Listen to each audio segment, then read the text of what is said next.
Bienvenue sur la chaîne Thalia's Cuisine. Je vous propose une journée dans mon assiette. Donc on va commencer par le petit déjeuner. Pour bien me réveiller, je bois une eau citronnée. Ensuite, je vais me préparer un thé vert. Je vais l'accompagner d'un petit peu de céréales. Donc là, il s'agit de cinnamomum et d'une banane.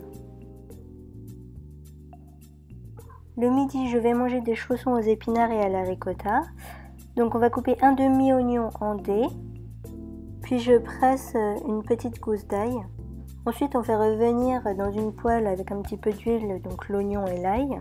Une fois que l'oignon est translucide, on ajoute les épinards. Donc on les fait décongeler à même la casserole. J'ai dû mettre environ 150 g d'épinards congelés. Une fois qu'ils sont cuits, on vient assaisonner avec du poivre, du sel, un peu de muscade et une toute petite pointe de cumin. Une fois que j'ai bien remué, je viens émietter un petit peu de thon, donc j'y ai mis une demi-boîte de thon. Ensuite, j'ajoute 2 belles cuillères à soupe de ricotta. Je vais laisser le tout mijoter environ 2-3 minutes. Pour finir, je forme donc mes petits chaussons à l'aide d'une pâte feuilletée que je vais couper en demi-cercle. Je vais les fourrer puis les replier sur elles-mêmes. On les dore donc avec un petit peu de lait, puis on les enfourne environ 20 minutes à 200 degrés. J'ai décidé de les accompagner avec une petite salade, comme il m'en restait un petit peu dans le frigo. Pour le goûter, je vais prendre seulement un thé, donc un thé aux fruits rouges. Il est déjà temps de passer au dîner, donc ce soir-là c'était gnocchi avec une sauce de courgettes. Je commence par faire cuire 250 g de pommes de terre coupées en petits morceaux. Je les fais cuire à l'anglaise. Ensuite, quand elles sont bien égouttées, je vais les réduire en purée et les laisser refroidir. Je mélange 90 g de farine avec un peu de sel et de la muscade. Vous dosez selon vos préférences.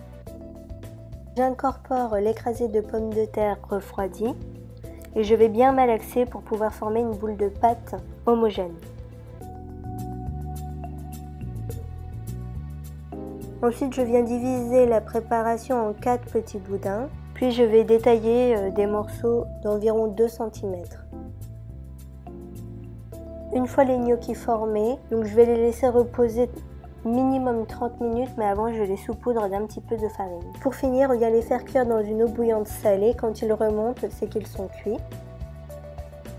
Je vais préparer la sauce à la courgette. Le grammage est approximatif.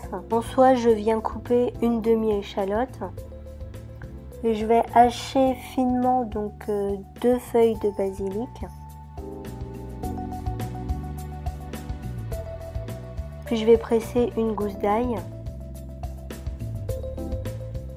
Dans un bol, je dépose environ 150 g de courgettes donc que j'ai fait décongeler. Puis j'ajoute l'échalote, l'ail et le basilic. Je mixe le tout. Je viens faire dessécher la préparation donc dans une poêle chaude avec un petit peu d'huile. Je laisse cuire 2-3 minutes, puis j'ajoute 10 cl de crème. Et je vais laisser mijoter encore quelques minutes.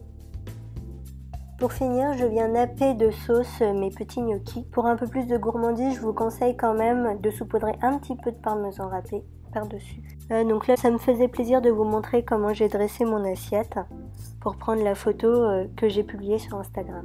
Si ce genre de vidéo vous a plu, n'hésitez pas à me le dire en commentaire et à partager cette vidéo. N'oubliez pas de vous abonner à la chaîne et à me suivre sur Instagram si vous le désirez.